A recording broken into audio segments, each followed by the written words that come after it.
목요일에 만나는 시사 맛집 장강 장윤미 강전혜 변호사와 함께하겠습니다. 어서 오세요. 안녕하세요. 안녕하세요. 네. 요즘 근데 중국집 장강도 가끔 그리워져요. 따끈한 짬뽕 국물 이런 거. 맞습니다. 요즘 짬뽕 맛있죠. 갑자기 뜬금없이 얘기를 했지만 하고 나니까 또 먹고 싶어지네. 짬뽕. 날이 많이 추워져가지고 네. 우리 청취자분들도 항상 건강 관리 열심히 하셔야 될 것 같아요. 좋습니다. 맞습니다. 네. 자, 첫 질문 드릴게요. 윤석열 대통령 내란 혐의를 사건을 맡은 이제 앞으로 이제 공수처가 이제 그 도맡기로 했습니다. 이제 검찰이 이제 이첩을 했는데 윤 대통령과 이상민 행안부 장관에 대한 수사는 하고 그다음에 이제 나머지 두 사람은 계속 검찰이 수사를 하는 쪽으로 이렇게 그 정리가 된 거죠. 그 배경이 뭐라고 보세요? 어저께 밤에요. 심우정 검찰총장이 전국 검사장님께 드리는 글을 보냈다라는 게 오늘 네. 보도가 되었는데요. 네. 그 내용에 바로 질문하셨던 그 내용입니다. 검찰에서 그동안에 어쨌든 계속적으로 대통령과 그리고 이상민 행안부 장관 그리고 과거에 지금 이미 구속이 되어 있지만 김용현 전 국방부 장관이라든지 여인영 사령관이라든지 이런 사람들에 대해서도 검찰에서 수사를 하고 검찰에서 신병 확보를 해서 영장을 쳐서 지금 구금이 되어 있는 상태거든요. 네. 그런데 계속적으로 처음부터 문제가 되었던 게 검찰에서는 내란죄 수사권이 없다라는 그렇죠. 이야기가 나왔었던 것이죠. 수사권 조정이 있으면서 검찰에서는 실상 직권남용 권리행사 방해. 대통령은 지금 두 가지 혐의입니다. 크게 봤을 때 내란뿐만 아니라 직권남용 권리행사 방해도 있는데 검찰에서는 본인들이 일단은 수사권을 가지고 있는 직권남용 권리행사 방해를 하다 보면 어차피 불가분의 관계이기 때문에 내란죄에 대해서도 수사할 수 있다라고 이야기를 했어요. 네. 네. 그러면서 그 김용현 전 국방부 장관에 대해서 검찰에서 영장 청구를 했는데 네. 영장이 그래서 발부가 될 것인가 그 과정에 있어서 법조계에서 사실은 유심히 봤던 것이 네. 이 내란죄에 대해서는 수사권이 없다라고 법원에서 네, 볼 수도 네. 있는데 그 부분이었던 거죠. 근데 법원에서는 그때 경찰에 대한 수사가 진행이 되고 있기 때문에 이거는 검찰에게도 수사권이 있다라고 하면서 내란죄에 대해서도 수사권이 있다라는 형태로 결정이 나왔어요. 그때 상황을 생각을 해보면은 지금 조지호 경찰청장 이런 사람들이 긴급 체포가 되어 있는 네. 상황이었었거든요. 그리고 국회를 봉쇄하는 데 있어서 경찰들이 함께 동원됐던 것이 아니냐라는 의혹들이 있어서 바로 법원에서는 그때 영장 전담 판사가 그런 부분을 들면서 검찰에게도 수사권이 있어라고 했는데 법조계에서는 이게 만약에 1심 판결이 갔을 때 1심 판사는 또 다르게 판단할 수가 있어요. 그렇죠. 그러면은 내란죄에 대해서 검찰에서만 수사를 하면은 나중에 법원에서 위법 수집 증거다. 너희들은 수사권이 없다라고 판단하면 모든 것이 날아갈 수 있다. 그러니까 절차의 문제를 제기할 수 네, 있는 거니까. 그 부분이 계속적으로 지적이 되었는데 검찰이 최근에 대통령에 대해서 1차 소환에 넘어서 2차 소환까지 하고 있는 상황이지 않았습니까? 이걸 어떻게 수사권 조정을 하려고 하나 이러한 이야기들이 있었는데 어저께 결과적으로는 검찰총장과 그 공수처장이 만나서 전격적으로 합의를 했고 지금 이상민 장관과 윤석열 대통령의 내란죄에 대해서는 사건을 이첩하기로 그렇게 결정이 난 것이죠. 네. 자, 김용현 전 국방장관을 비롯해 계엄사령관이었던 박안수 육참 총장 등 비상계엄에 가담했던 자들이 내란 주요 임무자로 모두 이제 구속된 상황이고 대통령만 남았는데요.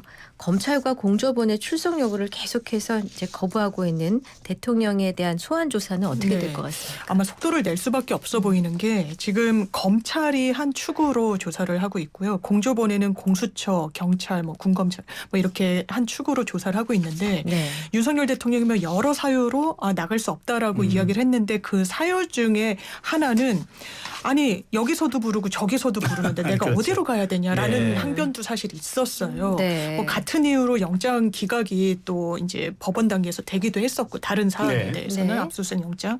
그래서 지금은 교통 정리가 좀 불가피했던 측면이 있는 것 같고 그러면은 이제 공수처로 이첩이 돼서 이 부분과 관련한 어떤 좀 마침표가 어느 정도 찍힌 상황에서는 내가 여기 나갈지 저기 나갈지 몰라서 못 나간다라는 이제 해명은 더는 이제 통하지 않게 된 거예요. 공수처에서 일어나 해가지고 이제 부를 수밖에 없을 거기 때문에 아마 더 속도를 내지 않겠냐 이런 이야기가 나오는 것 같습니다. 네.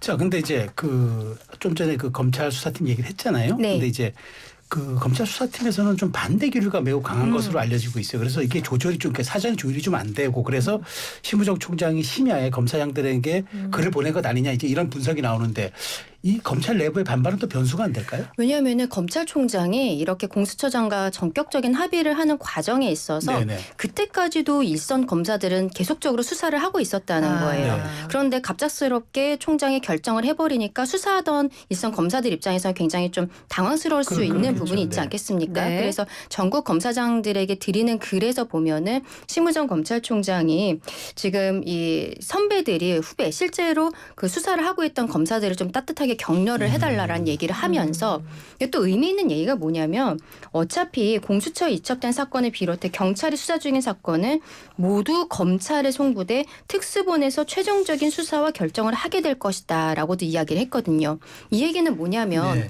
결과적으로 사건에 대해서 공수처로 이첩은 했습니다만 네. 공수처에서 단독으로 기소할 수가 없어요. 네. 기소를 할 때는 어차피 다시 검찰로 넘겨서 그렇죠. 검찰에서 기소해야 그렇죠. 되는 것이고 예. 경찰도 마찬가지예요. 어차피 지금 공조수사본부로 되어 있지만 그렇죠. 기존의 일반적인 사건들도 검찰에서 수사권이 없다라고 해도 결과적으로 경찰이 수사해도 검찰에서는 이거 기소 여부에 대해서는 검찰이 결정할 수 있는 부분이거든요.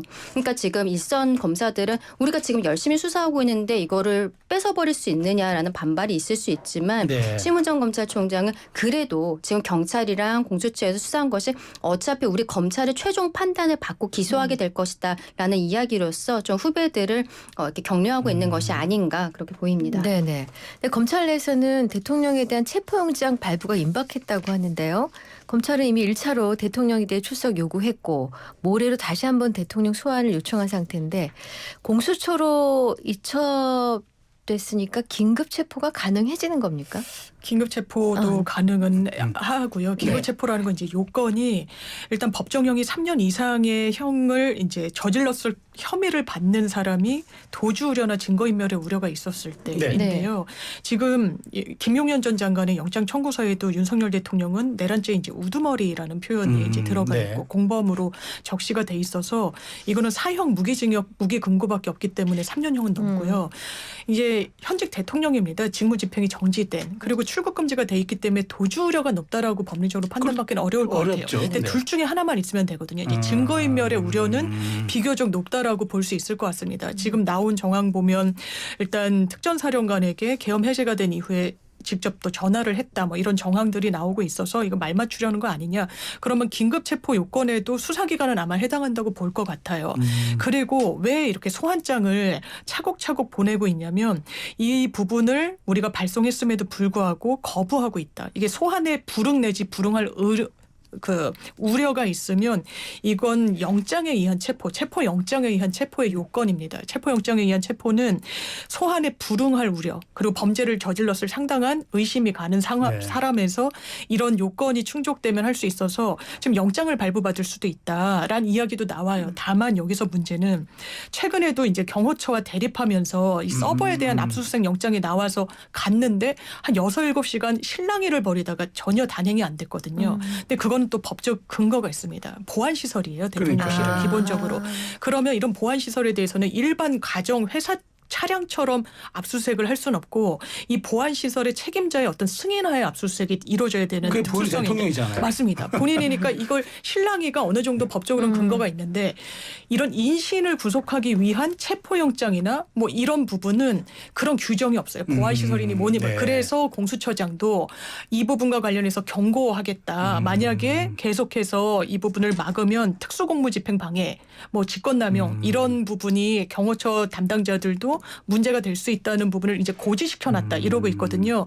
그래서 일각에서는 이런 실랑이를 넘어서 이제 윤석열 대통령이 만약에 정말 체포되는 광경까지 이 부분이 이제 만약에 중계가 되거나 보도가 된다면 또 일종의 이제 정치적인 또 분란 이런 여지가 남아 있다 이런 전망도 나옵니다. 일단 용어 정리 한 번만 해주세요. 소환 조서와 출석 요구는 무슨 차이가 이게 있습니까? 같은 건데요. 예. 출석 요구라는 건 말 그대로 당신 출석해라 수사기관에라고 하는 요구인 소환인 거고요. 네. 소환이란 건 부르는 건데 통상적으로는요. 일반 피의자들, 범죄 혐의자들 저희가 사건 해보면 전화로 해요. 대리인이 있으면 변호인이 있으면 변호인한테 아이 당사자랑 얘기해가지고 우리는 언제가 시간이 되니까 나와라 이러는데 저희가 사건 해볼 때 좀 유명한 정치인이나 언론 주목도가 매우 높은 사건은 종이 소환장을 보내더라고요. 소환장이라고 해서 이거는 근거를 남기려고 하는 건데 우리가 이렇게 보냈는데 응하지 않았어. 이건 명징하게 남잖아요. 전화는 남지가 않잖아요. 네. 근데 소환 조사의 네. 근거가 직권남용이에요, 내란죄예요. 지금 두 개를 다 들여다보고 있는 것 같습니다. 여기 내란죄가 더 핵심 포인트인 죄고요.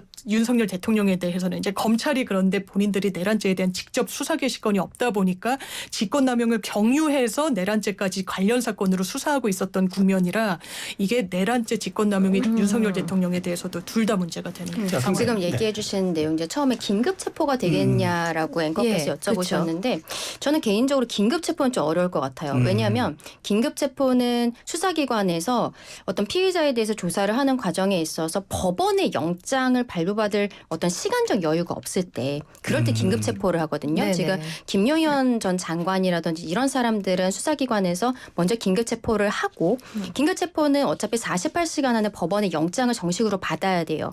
그 다음에 영장실질심사를 통해서 구속이 되어 있습니다.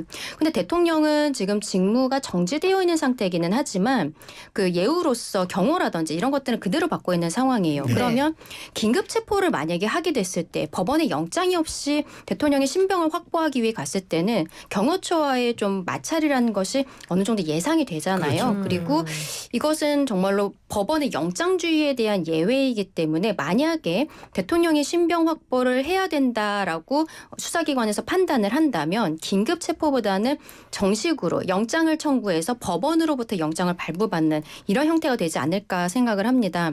좀 아까 장 변호사님이 잘 설명을 해주셨는데 그 검찰에서요. 15일 날 오전 10시에 대통령에게 나오라고 처음에 그렇죠. 소환 요구를 네. 했는데 안 나왔다라는 거를 15일 저녁에 이제 언론에 브리핑을 했잖아요. 근데 15일 오전에 나오라는 거를 11일에 통지를 했었다라는 거예요. 네. 근데 그때는 언론에 얘기를 안 했던 거죠. 그리고서는 15일 날 나중에 대통령이 나오지 않았다라고 검찰에서 이야기하면서 뭐라고 얘기하냐면 정당한 이유 없이 나오지 않았다라고 했어요. 네. 물론 대통령 측에서는 변호인 선임이 아직 안 됐다 네. 이렇게 이야기를 하고 있습니다만 그때 검찰에서 정당한 이유가 없었다라고 표현한 것이 형사소송법에 있어서 체포영장을 발부 사유가 됩니다. 거기에 딱 정당한 사유 없이라는 워딩이 있거든요. 그래서 그때 검찰에서는 대통령에 대해 체포영장이든 구속영장이든 실질적으로 영장 청구를 검토하고 있는 것이 아니냐라고 또 법조계에서 봤던 건데요. 지금 대통령에 대해서 결과적으로는 내란죄 혐의는 검찰이 이제 더 이상 안 하고 네네. 경찰로 넘겼잖아요. 네. 근데 경찰에서 아마도 또 소환 조사를 다시 하겠다라고 할 것이고 그 공수처와 같이 만약에도 계속적으로 불응을 하게 된다면 영장은 검토하지 않을까. 근데 조금 있다가 지금이 1시 반인데 2시에 입장을 밝힌다고 그랬죠. 2시부터 변호인들이 대통령의 네. 변호인들이 또 브리핑을 한다고 네, 해요. 네, 그럼 네. 거기에서 아마도 가장 급한 부분이 이 강제 수사에 대한 부분일 아. 것이어서 입장을 밝히게 되지 않을까라고 생각합니다. 알겠습니다. 자, 근데 이제 아까 말씀하신 것처럼 공수처는 뭐 이제 조사할 수 네. 있어요.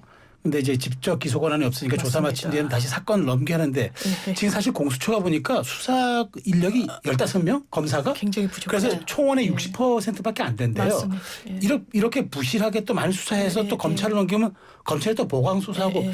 뭐 어떻게 될 것 이게 같아요? 정확하게 봐야 되는데요. 네. 그러면 공수처는 내란죄를 수사할 수 있느냐도 사실 물음표가 사라지진 않아요. 왜냐하면 공수처 법에 보면 네. 수사할 수 있는 이 법정돼 있어요. 이 죄명이 네. 직권남용이나 뭐 뇌물이나 네. 공무원 네. 그리고 기소권은 어느 직책에 대해서만 갖고 있냐면 판사, 검사, 경무관급 이상의 경찰 네. 고위직입니다. 네. 그러니까 대통령에 대한 기소권도 없단 말이에요.